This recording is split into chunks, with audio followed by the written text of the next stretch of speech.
So I do these videos so that way it can help you become aware of the characteristics and the behavior of certain energy in your life. Because once you become aware of these characteristics, then surely you can identify them working in and upon directly in the atmosphere, upon the earthly environment, upon your physical self. You have to be able to also identify these characteristics within yourself or as being a part of yourself, okay? Because at that point, once you're able to do that, you're able to work with them or work in harmony with this energy, all right? And you can use this energy in so many different ways to where it can benefit you and it can take care of you, opposed to you having to rely on a system that is completely oppressive or working completely against you. All right? None of these deities are religious. None of these deities belong to any religion. A lot of these deities have been indoctrinated into religion, but religion is man-made. Religion is supposed to be a system of structure, but instead it has been turned into a system of oppression.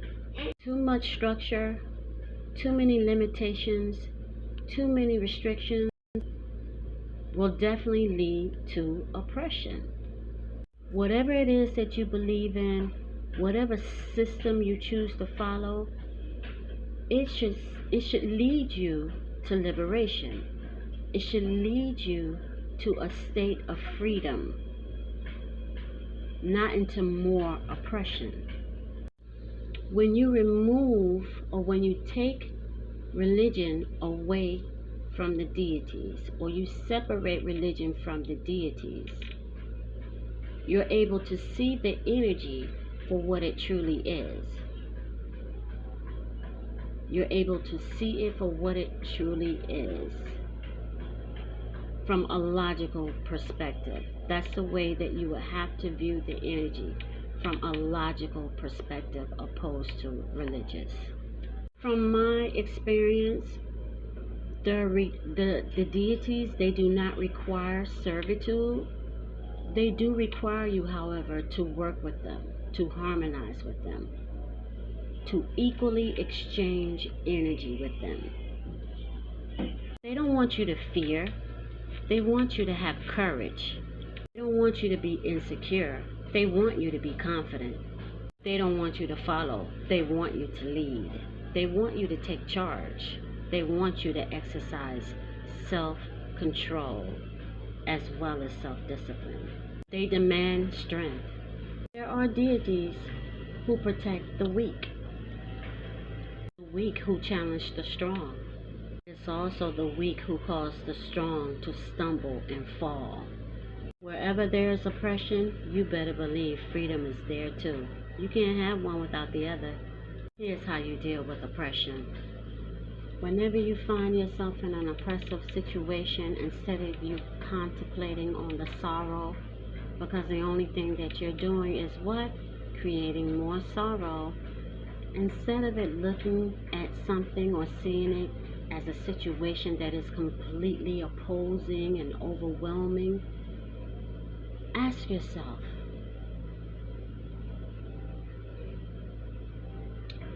how can I benefit from this situation?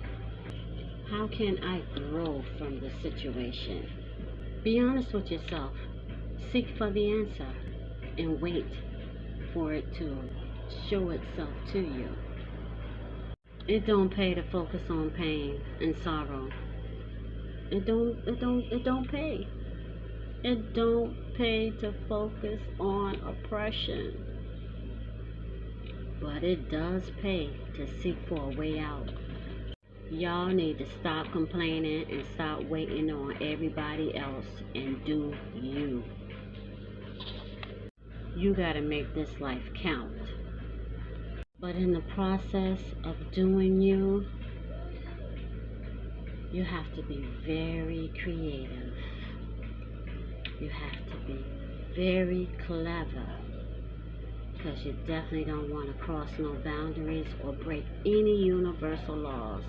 In other words, you don't want to offend any deities or ancestral forces in the process. They never said you couldn't do it. You can do whatever you want to do. I'm a firm believer of that. But it's all about how you do it. It's also about when you do it. Pay attention to the signs. Get to know these energies that you're working with. Get to know them, because they will show you the way. Oh, y'all, here's another bonus. Here's a little bonus, actually. And I forgot to put this in the last video titled Identifying Jesus. This is gonna bust a lot of y'all's bubble, but when I say it, y'all gonna know I'm telling y'all the truth. Jesus also governs magic. And I dare you to call me a liar. Jesus himself is a magician. He governs sages, prophets, magicians, alchemists, sorcerers, all occult workers. He governs all of that. But see, these are tools that only leaders have access to. That's why those who are not leaders are completely against it. That's a little bonus for y'all. But they love Jesus, but they hate what he does. They hate his magic. Y'all get the fuck out of here with that shit.